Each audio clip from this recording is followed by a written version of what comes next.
If you don't like criticism, you'd better click off this video. Hey guys, welcome back to Alex and Cynthia. I'm Alex, not Cynthia. This pandemic has shut the whole world down, and most of us have to end up working from home, which means bringing work into a place that usually we go to unwind or to get away from work. And that kind of just doesn't compute. Prior to this pandemic, I was working from home 80 to 90% of the time anyways, so now that we're mandated to stay at home, I'm kind of just thriving. So I wanted to share some tips that really work for me. These are not gonna be your basic vague little tips like set a routine or make goals. No, these are concrete tips that have worked for me and are working for me for working from home efficiently. How many times did I say work in that sentence? Hey guys, quick update from editing Alex, hence the pajamas and no makeup. The lighting was super weird in this video because I shot in the natural daylight and that kind of shifted, so please just bear with me as some of the video clips look a little different. If you like this video, be sure to give it a thumbs up and subscribe because I'll be here every week or every other week. Let's see what Cynthia's schedule is. So let's get started. My first tip is to set a sleep schedule. Wow, Alex, that's so vague. Okay, but are you really doing it? You cannot be on your phone until 2 a.m. scrolling TikTok when you have a work meeting at 9 a.m.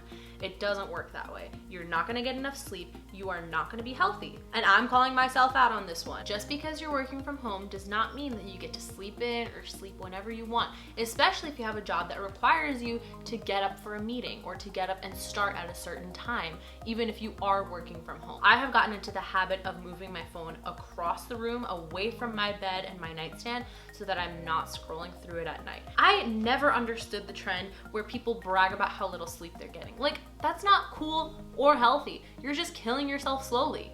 I used to be that person. I am not anymore. And while we're on the topic of getting enough sleep, make sure that you're not sleeping in too much. You cannot go to sleep at 12 and then wake up at 12. No, you're gonna wake up more groggy, you're gonna not know what year it is or what day it is, which we already don't because we're in quarantine, and whether that means going to sleep at 2 a.m. and waking up at 10 a.m. or going to sleep at 10 p.m. and waking up at 5 or 6 a.m., you have to find your balance and you have to stick to this schedule, which leads me into my next point. Stop touching your phone. We live on our phones. Our lives are on our phones. As a result, we are always going on them out of boredom or out of habit, just touching them as often as we touch our faces, if not more. So whenever you have to get work done, whenever you have to do something that doesn't require your phone, turn it off. Put it on do not disturb. Just put it away, out of sight, out of mind. You may have heard this tip already, but are you actually doing it? Try putting your phone on do not disturb or turning it off completely for one day and see how much more work you get done.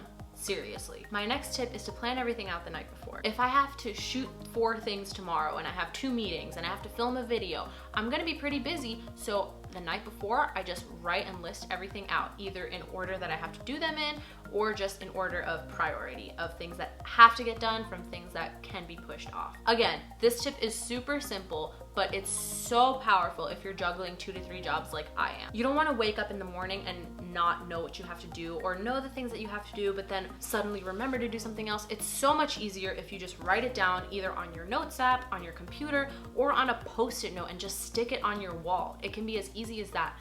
Find a system that works for you. My next tip is to have a life admin day. This idea of a life admin day is from Michelle B. She is one of my favorite YouTubers. I'll link her channel down below. But a life admin day is basically a day where you take care of the things that you've been putting off or the things that are nagging at you. So my life admin day is typically on Saturdays. And on Saturdays, I do all my laundry. I change my sheets. I clean my entire room. I vacuum. I mop. My mom's gonna watch this and she's gonna be like, no, you don't. Set a day in the week, one day that's not your typical work day, as a life admin day. And again, make a list on your phone, in a notebook, wherever.